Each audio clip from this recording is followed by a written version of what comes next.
जीत ले हम सारी दुनिया। बीच हमें आज बोने दो, रोज उसे थोड़ा बढ़ने दो।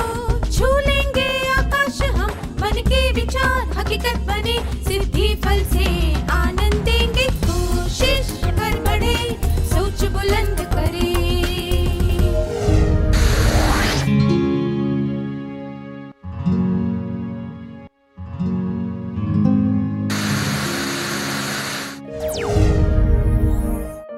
नमस्ते छात्रों, आप सबको यहाँ देखकर खुशी हुई।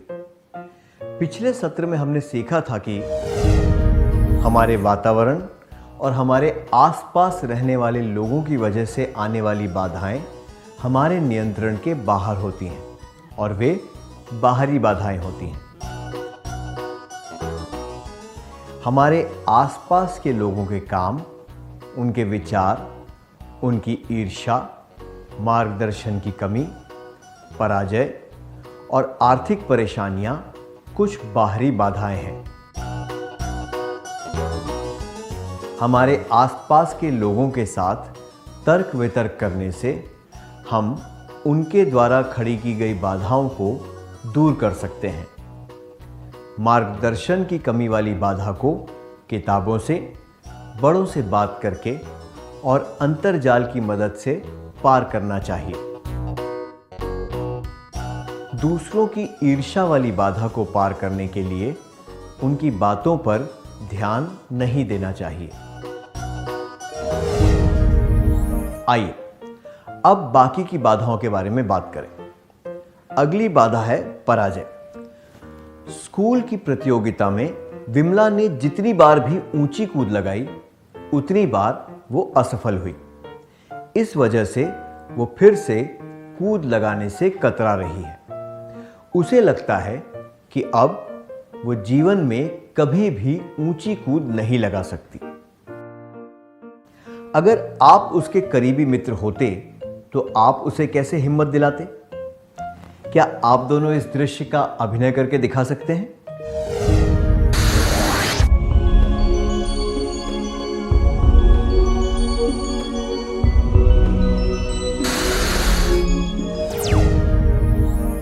धन्यवाद। दुनिया में ऐसा कोई नहीं है जिसने केवल सफलता देखी हो। सफलता की राह में कई बार पराजय का सामना करना पड़ता है और निराशा भी होती है। पर जो लोग सफल हुए हैं, उन्होंने पराजय से अमूल्य सबक सीखे हैं और फिर से प्रयास करके सफल हुए हैं। जो लोग पराजय के बाद हार मान लेते हैं, वे जीवन में कुछ भी हासिल नहीं कर पाते। विमला को यह समझना चाहिए और रुचि लेकर फिर से प्रयास करते रहना चाहिए। पराजय को स्वीकार करना, उसके कारण जानना, सफल होने के नए रास्ते ढूंढना और प्रयास करके सफल होना, ये सब पराजित व्यक्ति को ही करना पड़ता है। पर डर और खुद को हीन समझने की भावना उस व्यक्ति को ये करने से रोक सकते हैं। इसलिए पराजय की बाहरी बाधा पर विजय प्राप्त करने के लिए डर और हीन भावना की आंतरिक बाधाओं को पार करना होगा। हमें पराजय की बाहरी बाधा पर विजय प्राप्त करने के लिए डर और हीन भावना की आंतरिक बाधाओं को पार करना चाहिए और बार बार प्रयास करना चाहिए। मैं दोहराता हूं, पराजय की बाहरी बाधा पर विजय प्राप्त करने के लिए डर की आंतरिक बाधाओं को पार करना चाहिए, बार बार प्रयास करना चाहिए। क्या आप खेलकूद, पढ़ाई, दोस्ती इत्यादि में हुई पराजय में अच्छी तरह सोचकर फिर से सफल होने का प्रयास कर सकते हैं?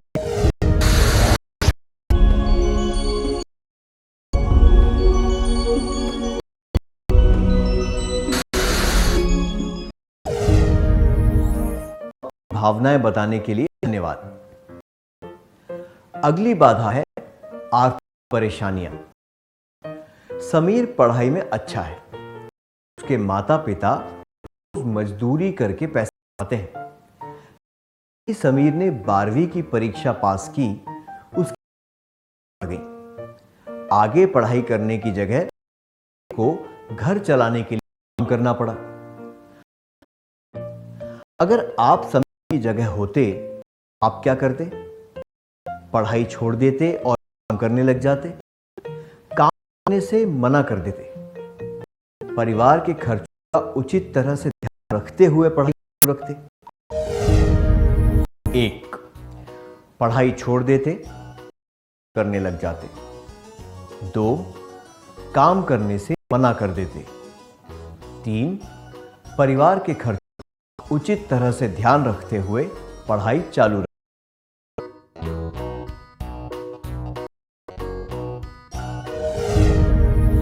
पढ़ाई छोड़ने से या काम पर न जाने से यह समस्या हल नहीं होगी। परिवार के खर्चों का उचित तरह से ध्यान रखते हुए पढ़ाई चालू रखने से ही इस बाधा को पार करने में मदद मिल सकती है। अगर वो आधे दिन के लिए काम करे तो उसके परिवार को आर्थिक सहायता मिलेगी और वो पढ़ाई भी कर पाएगा। छात्रवृत्ति के लिए निवेदन करने से या फिर बैंक से कर्जा लेने से भी मदद मिल सकती है। आर्थिक परेशानियों की बाधा को पार करने के लिए परिवार के खर्चों का उचित तरह से ध्यान रखना चाहिए।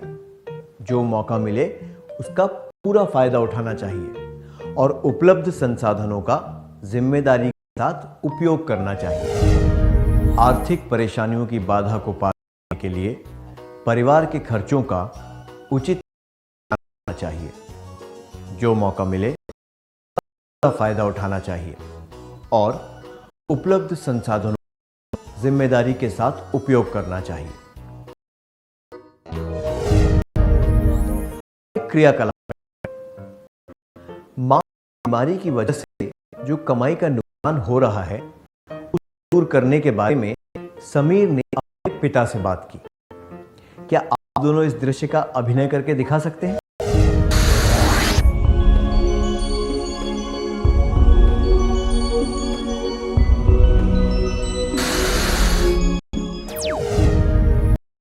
अब इस चित्र को देखिए। ये वीर पांड्यन है। मदुरई की एक सरकारी स्कूल में पढ़ाई करने के साथ साथ इसने अपने परिवार को आर्थिक मदद करने के लिए एक दुकान छोटे मोटे किए। 12वीं की परीक्षा में उसे पूरे राज्य में भूगोल में सबसे ज्यादा अंक मिले। अब वो एक IAS अफसर है। आत्मविश्वास और प्रयास से उसने अपनी सारी बाधाएं पार कर ली। क्या आपने वास्तविक जीवन में या फिर अखबार में किसी ऐसे व्यक्ति के बारे में सुना है जिसने कड़ी मेहनत और समझदारी से आर्थिक परेशानियों को पार कर लिया हो? क्या आप इसके बारे में सबको बताना चाहेंगे?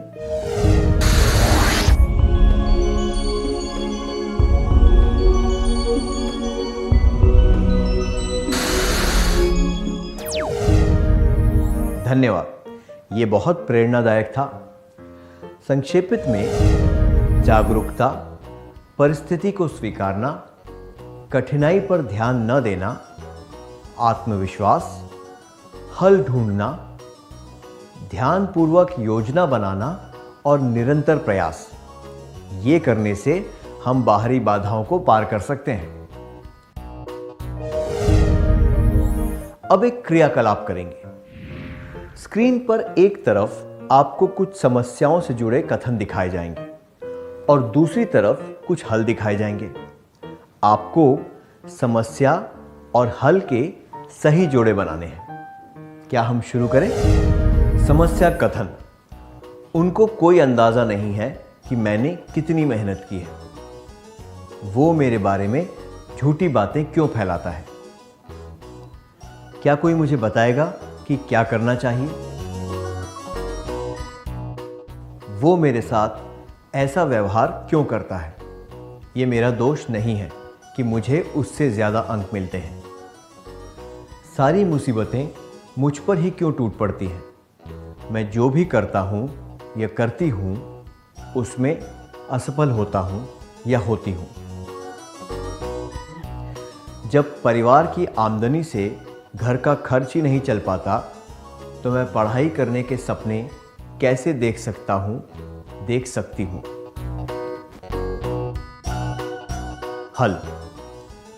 हल ढूंढने की कोशिश करें, जागरूकता फैलाएं, ध्यान न दें, ध्यान से योजना बनाकर काम करें, इस मामले पर ध्यान न दें।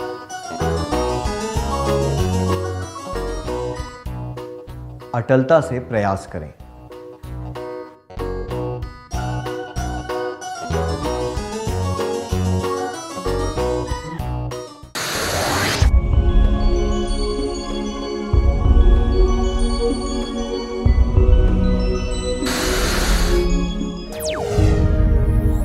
क्या आपने उचित जोड़े बना लिए?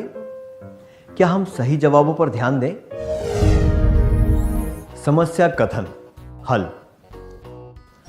उनको कोई अंदाजा नहीं है कि मैंने कितनी मेहनत की है। जागरूकता फैलाएं, वो मेरे बारे में झूठी बातें क्यों फैलाता है, इस मामले पर ध्यान न दें।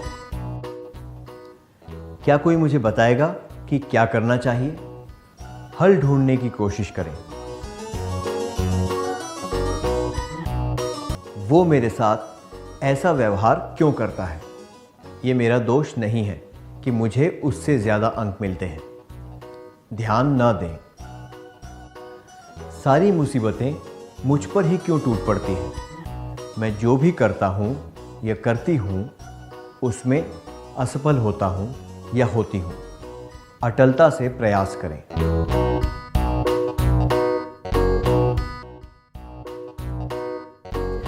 जब परिवार की आमदनी से घर का खर्च ही नहीं चल पाता तो मैं पढ़ाई करने के सपने कैसे देख सकता हूं, देख सकती हूं।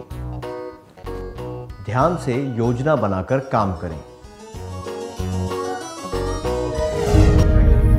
जिन विद्यार्थियों के जवाब सही थे उन्हें बधाई हो। क्या आप इस चित्र में दिखाए गए व्यक्ति को पहचान सकते हैं? ये हेलन केलर है। ये देख और सुन नहीं सकती। विश्व भर में ये निशक्त जनों यानी विकलांग व्यक्तियों की प्रेरणा है। ये महात्मा गांधी हैं। अहिंसा के सिद्धांतों पर चलकर इन्होंने बहादुरी से अंग्रेजों का विरोध किया और भारत की आजादी के लिए लड़े। ये नेल्सन मंडेला है। इन्होंने रंगभेद का विरोध किया और काले लोगों के समान अधिकारों के लिए लड़े। इसके लिए इन्हें जेल में 27 वर्ष बिताने पड़े।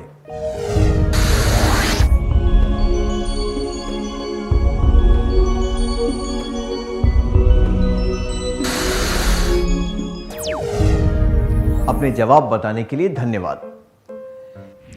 इन सब ने दृढ़ निश्चय किया। ये अपने निश्चय पर डटे रहे। इन्होंने बाधाओं को पार किया। अपने लक्ष्य पर पहुंचने तक इन्होंने सारी मुसीबतों का सामना किया। ये अपना प्रण पूरा करने में सफल हुए। ये तीनों हस्तियां दुनिया भर में प्रसिद्ध हैं और सब लोग इन्हें पहचानते हैं।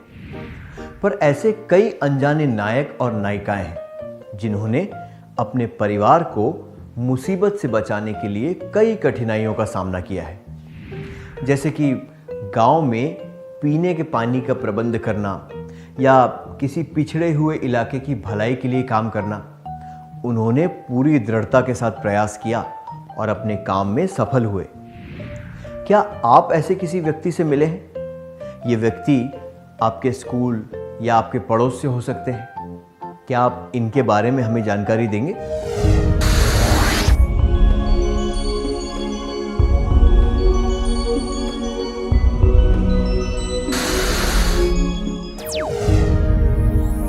ये जानकारी देने के लिए शुक्रिया। अब एक क्रियाकलाप का समय है। क्या आप सब अपनी बाहरी बाधाओं की सूची बनाएंगे और उनको पार करने की योजना भी बनाएंगे? आपको ये सूची किसी को दिखाने की जरूरत नहीं है।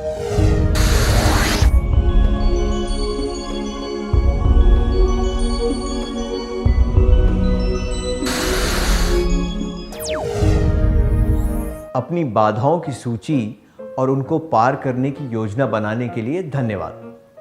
तो अब सत्र का सार संक्षेप करने का समय है।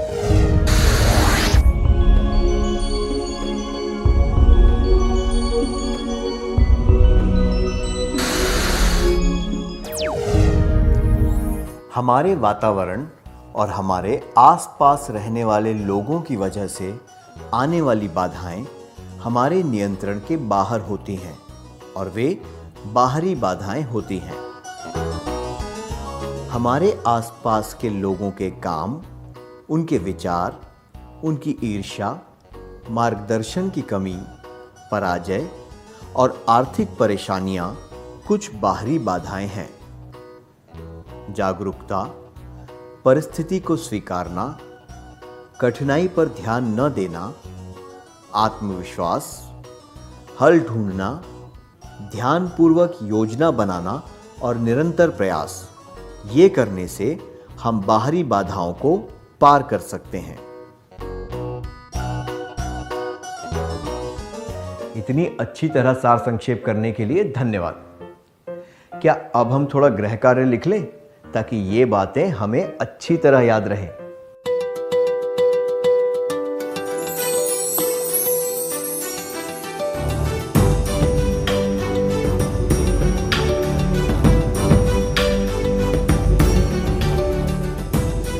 प्रश्न 1। आपको संगीत में स्वाभाविक तौर से रुचि है। आपने स्कूल की संगीत प्रतियोगिताओं में 3 बार भाग लिया है और 1 बार भी नहीं जीत पाए हैं। आप क्या करेंगे? 1। मैं अपनी कमियों को पहचानकर उन्हें दूर करूंगी या करूंगा और अगली बार जीतने की कोशिश करूंगी या करूंगा। 2। मैं संगीत प्रतियोगिताओं में भाग लेना बंद कर दूंगा या कर दूंगी। 3। मैं खुद को सांत्वना दूंगी या दूंगा कि निर्णायक मेरा हुनर नहीं पहचान पाए। प्रश्न 2। किताबें पढ़ना आपका शौक है, इसलिए आप हर सप्ताह 1 किताब खरीदना चाहते हैं, पर आपके माता पिता कहते हैं इसका खर्चा आपको खुद ही उठाना होगा। आप क्या करेंगे? जवाब: 1। मैं ये शौक छोड़ दूंगी या छोड़ दूंगा। 2। मैं अपने माता पिता के साथ झगड़ा करूंगा या करूंगी। 3। मैं हर सप्ताह सार्वजनिक पुस्तकालय जाकर किताबें पढ़ूंगी या पढ़ूंगा और अपनी जेब खर्च से पैसे बचाकर किताबें खरीदूंगी या खरीदूंगा।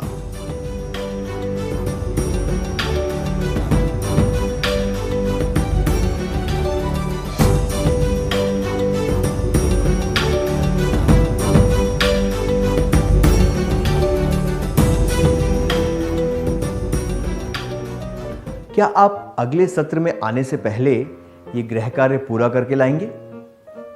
तब तक के लिए अलविदा।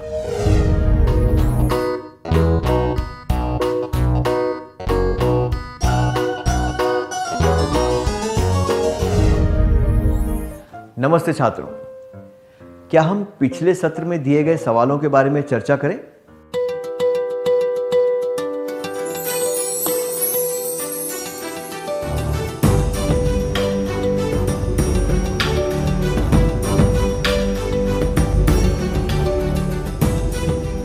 प्रश्न 1। आपको संगीत में स्वाभाविक तौर से रुचि है। आपने स्कूल की संगीत प्रतियोगिताओं में 3 बार भाग लिया है और 1 बार भी नहीं जीत पाए हैं। आप क्या करेंगे? यह जवाब कि मैं संगीत प्रतियोगिताओं में भाग लेना बंद कर दूंगी या कर दूंगा अनुचित है। ये दर्शाता है कि आप चुनौतियों का सामना करने से डरते हैं और आप में आत्मविश्वास की कमी है। ये जवाब कि मैं खुद को सांत्वना दूंगी या दूंगा कि निर्णायक मेरा हुनर नहीं पहचान पाए भी अनुचित है। ये दर्शाता है कि आप पराजय से सबक सीखकर आगे नहीं बढ़ना चाहते, ना ही आप कोई नया प्रयास करना चाहते हैं। ये जवाब कि मैं अपनी कमियों को पहचान कर उन्हें दूर करूंगा या करूंगी और अगली बार जीतने की कोशिश करूंगा या करूंगी उचित है। इसमें पराजय को स्वीकार करके उसका कारण पहचान कर हल ढूंढने की बात की गई है। ऐसा करने से ही आप बाधा को पार कर पाएंगे। आपने कौन सा उत्तर चुना?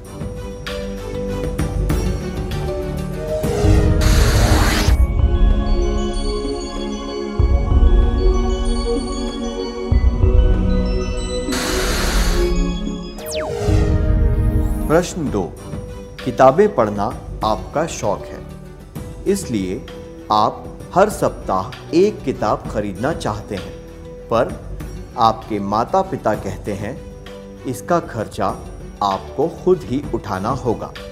आप क्या करेंगे? ये जवाब कि मैं ये शौक छोड़ दूंगा या छोड़ दूंगी, और ये जवाब कि मैं अपने माता पिता के साथ झगड़ा करूंगा या करूंगी उचित नहीं है। ये दर्शाते हैं कि आप बाधाएं पार करने का प्रयास नहीं करना चाहते, जबकि ये जवाब कि मैं हर सप्ताह सार्वजनिक पुस्तकालय जाकर किताबें पढ़ूंगा या पढ़ूंगी और अपनी जेब खर्च से पैसे बचाकर किताबें खरीदूंगी या खरीदूंगा उचित है। ये दर्शाता है कि आप आर्थिक परेशानी की बाधा को पार करने के लिए प्रयास करना चाहते हैं। आपने कौन सा उत्तर चुना?